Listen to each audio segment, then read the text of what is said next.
भाई हमें अपना झालमुड़ी खिलाओ। আমি চায়ওয়ালা 10 টাকা বের করে ঝালমুড়ি খাচ্ছে। भाई हमें अपना झालमुड़ी खिलाओ। এটা বন্ধ, মানুষ জানুক যে মোদি কালকে এটা খেয়ে গেছে। এটা মোদি খাবার নয়, এটা নাটকের খাবার। বাংলায় নির্বাচনী প্রচারের আবহে একের পর এক চমকপ্রদ দৃশ্য সামনে আসছে রাজনৈতিক ময়দান থেকে। সম্প্রতি প্রধানমন্ত্রী নরেন্দ্র মোদীর মুড়ি খাওয়ার ছবি ঘিরে যখন রাজনৈতিক মহলে আলোচনা তুঙ্গে, তার রেশ কাটতে না কাটতেই আগরপাড়া স্টেশনে অন্য রূপেই ধরা দিলেন কামারহাটির তৃণমূল প্রার্থী মদন মিত্র। করার নেই, এই উনি মানে উনি আমাদের কাছে না একটা আশীর্বাদ। মানে মোদি যত আসবে আমাদের হারানো যৌবন তত ফিরে আসবে। উনি যতবার এই মুড়ির দোকানে গিয়ে নাটক করবেন, পরের দিন থেকে আমরাও সকালবেলা বেরিয়ে মুড়ি খেতে থাকবো।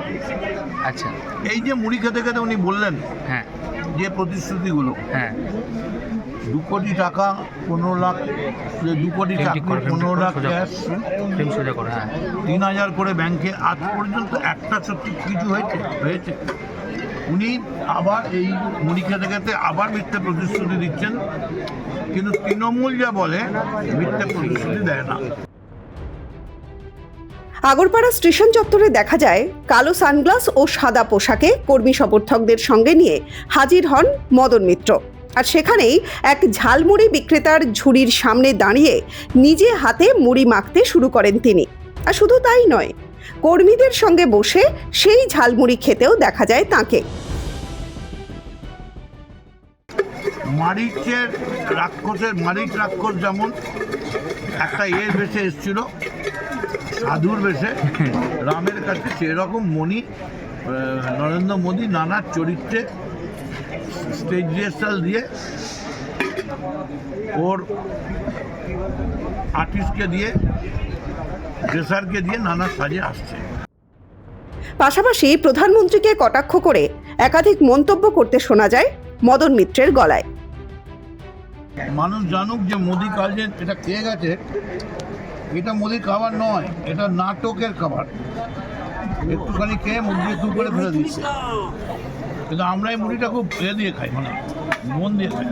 একটা গান আছে জানো, ঢপলি বাজা, এটা হচ্ছে তেরা ঘুমরো, এটা হচ্ছে মোদির ওই ঢপলি বলে, এটা ঢপ দেওয়ার চেষ্টা। আচ্ছা, উনি বাঙালিকে ঘেন্না করেন, তার প্রমাণ क्या रविंद्रनाथ सान्याल, क्या बंकिम दा कैसे है, ওনার বন্ধু পৈতৃক। এটা চলবে। আজকে আমরা এখানে একটা মানে সিম্বলিক প্রতিবাদ করলাম। এই যে মুড়ি খেয়ে কালকে উনি করে গেছেন, আপনি দেখুন আবার উনি আসছেন তো 2 দিন মধ্যে, সেদিন দেখবেন উনি কাবলিওয়ালা হয়ে যাচ্ছে। এই ঘটনাকে তিনি প্রতীকী প্রতিবাদ বলেই ব্যাখ্যা করেছেন। আমার মনে হয় লাস্ট মোদি আসবে ওই রাস্তার মেথডাকে পরিষ্কার করে, কারণ ওদের তৈরি সুইপার হিসেবে, কারণ ওদের তৈরি করা নোংরা কে ফেলবে। বহু ট্রেন যাত্রী দাঁড়িয়ে পড়ে মোবাইলে ছবি এবং ভিডিও তুলতে থাকেন। ফলে প্রচারের ময়দানে আবারও নিজের স্বতন্ত্র ভঙ্গিতে নজর কাড়লেন তৃণমূলের কালারফুল বয় মদন মিত্র। নির্বাচনের প্রাক্কালে এই ধরনের ঘটনাকে ঘিরে রাজনৈতিক তরজা যে আরও বাড়বে তা বলাই বাহুল্য।